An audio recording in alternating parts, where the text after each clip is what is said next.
بسم اللہ الرحمن الرحیم۔ السلام علیکم ورحمۃ اللہ وبرکاتہ۔ عزیز طلبہ کرام، سبق نمبر 91 اور آج کے سبق میں باب البیع الفاسد کا دوسرا حصہ ہے، اور بے فاسد اور باطل کا بیان چل رہا ہے۔ تو آج بھی ہم بے فاسد کی کچھ اقسام پڑھیں گے۔ کل 13 وجوہ اور اسباب ہوتے ہیں، یا اس کو اقسام کہہ سکتے ہیں، کہ جن میں بے فاسد ہو جاتی ہے۔ اور شروع میں ہم نے سبق نمبر 90 کے اندر ڈیفائن کیا کہ اگر مبیع اور ثمن میں سے کوئی ایک مال نہ ہو یا کوئی دونوں مال نہ ہو تو پھر تو بے باطل ہوتی ہے، اور اگر کسی ایک شریعت میں وہ مال ہوں، جیسے شراب اور خنزیر کے بعض ادیان میں مال ہے، تو پھر اس کو اگر مبیع بنا کر بیچیں گے تو پھر بے باطل ہے، اور اگر ثمن بنا کر بیچیں گے تو پھر بے فاسد ہے۔ اس کے علاوہ حرمت ایک سبب تھا، عدم ملک، عدم قبض، یہ سارے ہم نے اسباب پڑھے۔ اور آج کچھ بے فاسد کی اقسام کہہ دیں یا اسباب کہہ دیں، وہ آج ہم اور مزید پڑھیں گے، جس سے ہمیں پتہ چلے گا کہ جو عرف میں ہم خرید و فروخت کر رہے ہوتے ہیں تو اس میں کون کون سی صورتیں ناجائز کی ہوتی ہیں اور کون کون سی صورتیں جائز کی ہوتی ہیں، تاکہ ہم جائز کریں اور ناجائز سے اپنے آپ کو بچائیں۔ تو اس لیے آج ہم ان سے متعلق ذرا آگاہی حاصل کرتے ہیں۔ تو جیسے کہ یہ تیسرا سبب تھا بے کے فاسد ہونے کا، یا تیسری قسم کہہ لیں کہ ولا يجوز بیع السمک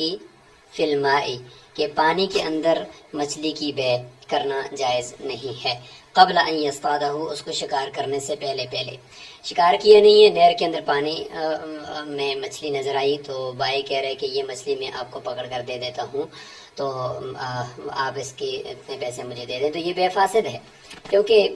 آپ کی یہ ملکیت میں نہیں ہے یہ چیز، آپ کس طریقے سے اس کو دے دیں گے؟ اور ہو سکتا ہے کہ آپ اس کو پکڑ ہی نہ سکیں، وہ آپ کے یعنی قبضے میں ہی نہ آئے، تو عدم قبض اس کو کہہ سکتے ہیں کہ آپ کے قبضے میں ہی نہیں ہے ایسی چیز کو آپ بیچ رہے ہیں۔ ہاں، اس میں یہ ہے کہ اگر آپ کا اپنا حوض ہے، مچھلیاں جس میں آپ نے رکھی ہوئی ہیں، محفوظ رکھی ہوئی ہیں، وہ آپ کا اپنا حوض ہے، تو پھر گویا کہ آپ کے قبضے میں ہے، لہذا عدم قبض والا سبب یہاں پہ پایا نہیں گیا، تو پھر آپ آسانی سے ان کو پکڑ کر دے سکتے ہیں، تو پھر بھی درست ہو جائے گی۔ اس طریقے سے عدم ملک ہے جی کہ ولا بیع الطائر فی الہوا، اسی طریقے سے اس میں آپ عدم قبض بھی اس کو کہہ سکتے ہیں کہ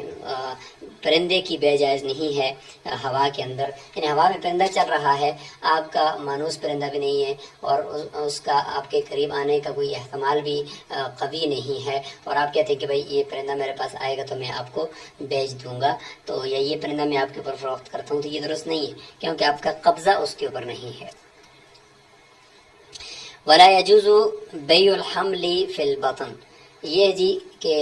مبیع جس کو آپ بیچ رہے ہیں وہ کسی دوسری چیز کے ساتھ خلقتاً، پیدائشی طور پر، وہ قدرتی طور پر وہ اس کے ساتھ متصل ہے، ملا ہوا ہے، تو لہٰذا اس سے آپ جدا نہیں کر سکتے، تو پھر بھی درست نہیں ہوگی۔ جیسے کہ پیٹ کے اندر بچہ ہے، چاہے وہ جانور کا ہو، مویشی کا، مال مویشی کا ہو، یا کسی باندی کا ہو، تو آپ کہتے ہیں کہ اس پیٹ میں جو بچہ ہے یہ میں فروخت کرتا ہوں، تو وہ تو ابھی اس کے پیٹ میں ہے، اللہ تعالیٰ کی قدرت سے جب وہ پیدا ہوگا تو ہوگا، اس سے پہلے تو آپ کے اختیار میں نہیں ہے کہ اس کو آپ بیچیں، لہٰذا اس کو بیچنا جائز نہیں ہے۔ ولن نتاج، نتاج کا مطلب ہوتا ہے کہ حمل کا حمل، یعنی اس پیٹ میں جو بچہ ہے، اس بچے کا جب بچہ ہوگا وہ میں آپ پر فروخت کروں گا، تو ظاہر ہے کہ پہلے تو اس حمل کو دیکھیں وہ مشکوک ہے، اور اس کے بعد پھر اس حمل کا حمل وہ پتہ نہیں کب ہوگا، لہٰذا مبیع مجہول ہے یہاں پہ، معدوم ہے یہاں پہ، وہ ہے کہ مبیع ہے ہی نہیں ہے، تو عدم وجود المبیع والا سبب یہاں پہ بے فاسد ہونے کا لگ رہا ہے۔ ولصوف علی ظہر الغنم، یعنی بھیڑ کی پیٹھ کے اوپر لگی ہوئی اون کو بیچنا، کہ یہ جو بھیڑ کے اوپر پیٹھ کے اوپر جو لگی ہوئی اون ہے یہ میں آپ پر فروخت کرتا ہوں، تو یہ بھی درست نہیں ہے۔ اس کی وجہ بھی یہ ہے کہ اس وقت جگہ کون سی، یعنی کس جگہ سے کاٹنا ہے، وہ موضع قطع وہ معلوم نہیں ہے، بعد میں اس کے اوپر جھگڑا ہو سکتا ہے کہ بھائی کہے گا کہ بھائی میں تھوڑا سا اوپر سے کاٹنا چاہتا ہوں کہ کہیں بھیڑ کا جو ہے وہ اس کے چمڑے کا مسئلہ نہ ہو جائے، یا سردی ہے تو میں چاہتا ہوں کہ تھوڑی سی اون اس کے جسم پر باقی رہے، اور مشتری کہے گا نہیں بالکل اس کو زیرو کٹنگ کریں، تو مسائل تو اس میں ہو سکتے ہیں نا، تو لہٰذا شریعت اتنا بھی نہیں چاہتی کہ کل کو یہ کوئی جہالت مفضی المنازع ہو جائے، جھگڑے کی طرف لے جائے، لہٰذا ابھی سے ہی بے فاسد ہو جائے گی۔ ولا بیع اللبن فی الزرع، اور اس طریقے سے دودھ تھنوں کے اندر ہے، اور کوئی کہتا ہے کہ یہ جو بکری کے یا گائے کے تھنوں کے اندر دودھ ہے نا، یہ دودھ میں آپ پر فروخت کرتا ہوں، تو یہ بھی درست نہیں ہے، اس میں غرر پایا جاتا ہے، غرر، کیونکہ ہو سکتا ہے کہ وہ دودھ نہ ہو اور دھوکہ لگ رہا ہو کہ وہ دودھ ہے، اور وہ جگہ ویسے ہی اس کے اندر سوجن ہو اور پھونک ہو، ہوا ہو، تو اس کی بے بھی درست نہیں ہے۔ ولا يجوز بيع ذراع من ثوب، کہ کپڑے کا جو ایک سوٹ ہے اس سوٹ میں سے ایک گز کی بے جائز نہیں ہے، کیونکہ اس میں نقصان ہے، ضرر ہے، ضرر، کیونکہ بھائی کو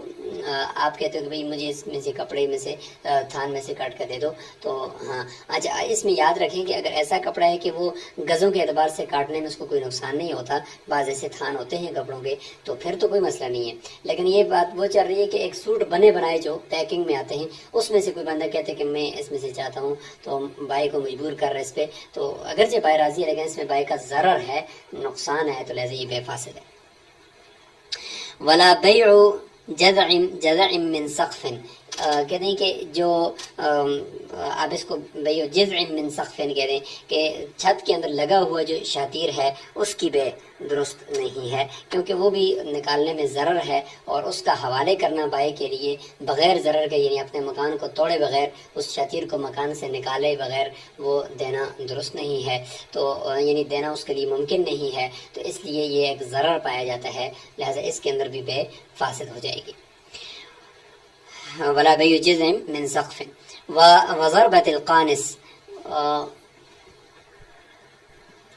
ضربۃ القانص کا مطلب یہ ہے کہ ایک مرتبہ جال پھینکنے سے کی بے کرنا، یعنی ایک مرتبہ جال پھینکنے سے جتنی مچھلیاں نکلیں گی وہ میں آپ کو دے دوں گا، تو ہو سکتا ہے کہ اس ایک مرتبہ جال پھینکنے کی صورت میں کوئی مچھلی آئی نہیں، تو یہاں پر بھی مبیع جو ہے وہ مجہول ہے، اس لیے فرماتے ہیں کہ ضربۃ القانص یعنی شکاری کا ایک مرتبہ جال پھینکنا یہ بھی درست نہیں ہے، اس طریقے سے بے کرنا کہ بھئی ایک ہی مرتبہ جال سے جو کچھ نکلے گا دے دوں گا، ہو سکتا ہے کچھ نکلے ہی نہیں۔ ولا بیع المزابنۃ، اور بے مزابنہ بھی درست نہیں ہے، یعنی اندازے کے ساتھ بے کرنا، مطلب پھل پڑے ہوئے ہیں مثال کے طور پر، اور ایک طرف جو ہے وہ اندازہ کر رہا ہے اور دوسری طرف جو پھل ہیں وہ وزن کیے ہوئے پڑے ہوئے ہیں، تو یہ ایک طرف اندازہ ہے، تو جب جنس ایک ہوگی، ایک طرف بھی ایک ہی چیز ہے دوسری طرف بھی وہی چیز ہے، تو ایک طرف کمی اگر ہوگی دوسری طرف زیادتی ہوگی تو سود لازم آئے گا، اس لیے اگر ایک طرف وزن کیا ہو تو دوسری طرف بھی وزن کیا جائے، نہیں ہے تو پھر بے فاسد ہو جائے گی۔ آگے اسی بے مزابنہ کی تعریف ہو رہی ہے کہ وہ بیع الثمر علی النخل، کہ وہ پھلوں کا بیچنا درختوں کے اوپر لگے ہوئے حالت میں، بخرسہ تمرن، اسی کے اندازے کے مطابق، بخرسہ یعنی اندازے کے مطابق، تمرن کٹے ہوئے ڈھیر لگے ہوئے کھجوروں کے ساتھ، یعنی ایک طرف کھجور پڑے ہوئے ہیں، پختہ کھجور یعنی خوب چھوارے بنے ہوئے تقریباً، وہ پڑا ہوا ڈھیر ہے اور وہ وزن کیا ہوا ہے، اور ایک طرف درخت کے اوپر لگے ہوئے ہیں، تو کوئی آدمی کہتا ہے کہ درخت کے اوپر لگے ہوئے یہ آپ لے لیں اور مجھے جو نیچے ڈھیر ہے یہ دے دیں، تو نیچے ڈھیر کی تو مقدار معلوم ہے، درختوں پہ لگے ہوئے کی مقدار معلوم نہیں ہے، لہٰذا یہ آپس میں بے کریں گے تو کمی زیادتی آئے گی جو کہ سود ہوگا، درست نہیں۔ ولا يجوز البيع بإلقاء الحجر والملامسة، یہ کچھ زمانہ جاہلیت کی جو بیع تھی ان کے بارے میں ہے کہ زمانہ جاہلیت میں یہ ہوتا تھا کہ بائی اور مشتری آپس میں بے کرتے تھے، اور مشتری یہ کہتا تھا یا بائی یہ کہتا تھا کہ میں پتھر پھینکتا ہوں، مبیع میں سے جس پر لگ گیا یا بکریوں میں سے جس پر لگ گیا بس وہی مبیع بن جائے گی، وہی آپ نے لینی ہوگی۔ اب اگر بائی کمزور پر پھینک دے تو مشتری کہے کہ بھئی یہ تو میں نہیں لیتا ہوں، یا مشتری ایک طاقتور بکری پر پھینک دے پتھر تو بائی کہے کہ بھئی یہ تو میں نہیں دینا چاہتا ہوں، تو پھر جھگڑا ہے۔ اس طریقے سے اس کو کہتے ہیں بإلقاء الحجر، پتھر پھینکنے کے ساتھ بے کرنا، یہ درست نہیں ہے۔ والملامسہ، ملامسہ لمس سے ہے یعنی چھونے کے ساتھ ہے، بائی کہتا ہے یا مشتری کہتا ہے کہ جب میں جس مبیع کے اوپر میں ہاتھ لگاؤں گا اس کو چھو جاؤں گا تو بس بے ہو جائے گی، تو یہ بھی ٹھیک نہیں ہے کہ دوسرے کی رضامندی کے بغیر آپ اس کی چیزوں میں سے خود اپنی مرضی سے کیسے سلیکٹ کر سکتے ہیں، تو یہ درست نہیں ہے۔ ولا، اس میں یعنی سمجھ لیں کہ جوئے کا ایک یا قمار اور سٹے کا ایک پہلو ہے، تو یہ وہ سبب ہو جاتا ہے یہاں پہ بے کے ناجائز ہونے کا۔ ولا يجوز بیع ثوب من ثوبینی،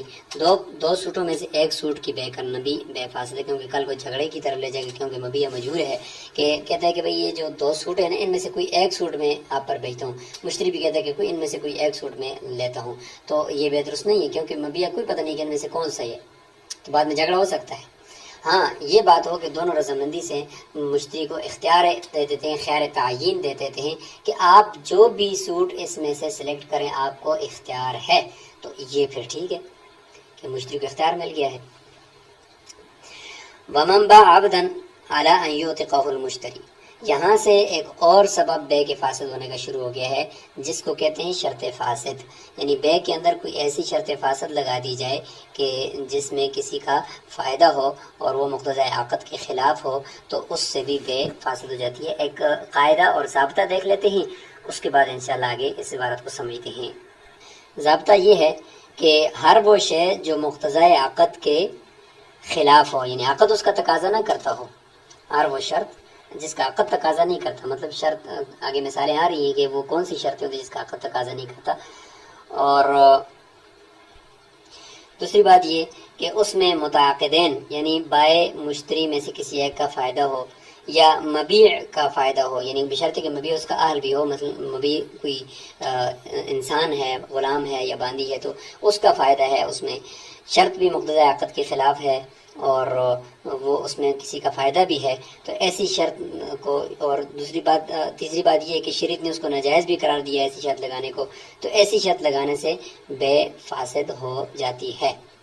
لہٰذا اس ضابطے کو دیکھتے ہوئے اگر آپ دیکھیں تو جس میں مشتری کا فائدہ ہوگا یا بائع کا فائدہ ہوگا یا مبیع کا فائدہ ہوگا، اور ایسی شرط ہے کہ وہ عقد کے بھی خلاف ہے، عقد اس کا تقاضا بھی نہیں کرتا تھا، تو ایسی شرط سے بے خود بخود فاسد ہو جائے گی، کیونکہ بے کے اندر تنگی ہوتی ہے، وسعت نہیں ہوتی، کیونکہ اس میں کچھ چیز دی جاتی ہے، کچھ لی جاتی ہے، تو ہر ایک بندہ چاہتا ہے کہ میں اچھی چیز لوں، تو لہٰذا اس میں پھر ذرا کھچاؤ اور تنگی کی کیفیت سی ہوتی ہے، تو اس میں لہٰذا ایسی شرطوں سے بے فاسد ہو جاتی ہے۔ لہٰذا یہ دیکھ لیں کہ پہلی قسم میں آپ خود فیصلہ کریں کہ اس میں کس کا فائدہ ہے، کہ کوئی شرط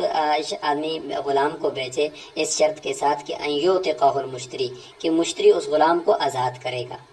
او یدبرہ یا اس کو مدبر بنائے گا، یعنی اس کو یہ کہے گا کہ میرے مرنے کے وقت تم آزاد ہو، او یکاتبہ یا اس غلام کو مکاتب بنائے گا کہ اس کے ساتھ بدلے کتابت کرے گا کہ اتنے پیسے لاؤ اور تم آزاد ہو،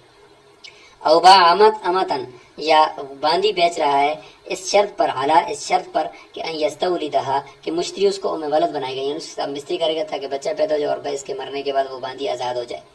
فالبیع فاسد، تو یہ بے فاسد ہے۔ اس میں کس کا فائدہ ہے؟ تو آپ دیکھیں اس میں مبیع کا فائدہ ہے نا، غلام ہے مبیع، تو اس کا فائدہ ہے کہ وہ آزاد ہو رہا ہے، اور مشتری کے اوپر شرط لگائی جا رہی ہے کہ آپ اس کو آزاد کرو۔ عقد اس کا تقاضا نہیں کر رہا اس شرط کا، عقد کا تقاضا یہ ہے کہ بھائی بائع کا کیا اختیار ہے کہ وہ مشتریوں کے اوپر شرطیں اپنی لاگو کرے، وہ مشتری چاہے آزاد کرے چاہے نہ کرے، اس کو کیا ضرورت ہے شرطیں لگانے کی، تو لہٰذا یہ شرط ایسی ہے کہ عقد اس کا تقاضا بھی نہیں کرتا اور اس میں مبیع اور کا فائدہ بھی ہے، لہٰذا بے فاسد ہو جائے گی۔ وَكَذَلِكَ لَوْ بَاعَ عَبْدًا، اسی طریقے سے کہتے ہیں کہ اگر کسی نے بیچا غلام کو اعلیٰ اس شرط پر کہ ان یستخدمہ البائع شہرا، کہ بائع اس سے 1 مہینے تک خدمت لے گا، یعنی 1 مہینے تک میں خدمت لوں گا اس کے بعد آپ کو دوں گا، او دارن یا بلڈنگ خریدی اعلیٰ اس شرط پر کہ ان یسکنہ البائع مدتا معلومۃ، کہ ایک معلوم مدت تک 1 مہینہ 2 مہینے تک بائع اس کے اندر رہے گا، او اعلیٰ ان یقرضہ المشتری درہما، یا اس شرط پر بائع نے بلڈنگ بیچی کہ مشتری اس کو 1 درہم قرضہ دے گا، او اعلیٰ ان یہدی لہ، یا مشتری اس کو ہدیہ دے گا، تو اس میں کس کا فائدہ ہے؟ تو اس میں ظاہر ہے دیکھیں کہ بائع کا فائدہ ہے کہ بائع اپنا فائدہ چاہ رہے ہیں کہ میں اس میں رہوں گا یا مجھے قرضہ دو یا مجھے ہدیہ دو، تو بائع کا فائدہ ہے، لہٰذا یہ بے بھی درست نہیں ہے، کیونکہ اس میں بائع کا فائدہ ہے اور مقتضی عقد کے خلاف، عقد کا تقاضا تو یہ ہے کہ آپ چیز دے دو، آپ شرطیں کیوں لگا رہے ہو کہ میں رہوں گا۔ اچھا، ومن باع عینا علی ان لا یسلمها الی راس الشار، اسی طریقے سے ایک بائع کے فائدے کی ایک اور مثال ہے کہ کسی نے کوئی عین چیز بیچی اس شرط پر کہ وہ حوالے نہیں کرے گا مہینے کے آخر تک، میں نے کہ آخر تک واپس میں آپ کو نہیں دوں گا، اس کے بعد دے دوں گا، تو فالبیع فاسد ہے بے، کیونکہ بائع کا فائدہ ہے اس میں کہ وہ اپنے پاس روک کر رکھ رہا ہے، ورنہ بائع کو کیا ضرورت ہے کہ مبیع ایک دفعہ جب فروخت کر لیا پھر اپنے پاس رکھنا، لہٰذا یہ بے فاسد ہے، ایسی شرط ہے کہ عقد اس کا تقاضا نہیں کرتا۔ وَمَنْ بَاعَ جَارِيَةً، اگر کسی نے باندی کو بیچا، او دابۃ یا سواری کو بیچا، الا حملھا، لیکن اس کے حمل کو نہیں بیچ رہا، تو اس میں بھی بائع کا فائدہ ہے نا کہ اب حمل اپنے لیے روک رہا ہے، تو حمل کی الگ سے بیع کرنا درست نہیں ہے، ابھی ہم نے پیچھے ڈسکس کر لیے کہ الگ سے حمل کو بیچنا درست نہیں ہے، تو لہٰذا جب جس چیز کو الگ سے بیچنا درست نہیں ہے تو ضابطہ یہ ہے کہ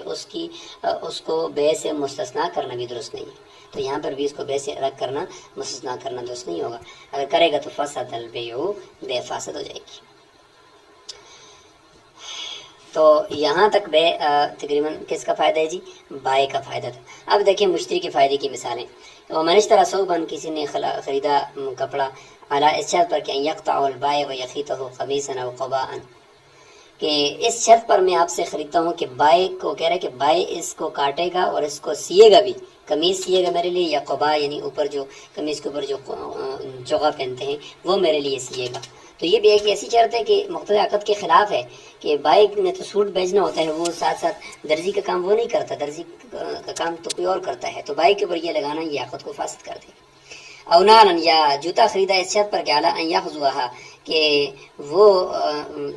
جو دکاندار ہے وہی اس کو مرمت کر کے بھی دے گا، سلائی کر کے بھی اس کی دے گا، یہ بھی ٹھیک نہیں ہے، کیونکہ عرف میں بھی ایسا نہیں ہوتا، اور وہ سلائی کہیں اور موچی کرتے ہیں۔ او یشری کہا، یا یہ کہ اس میں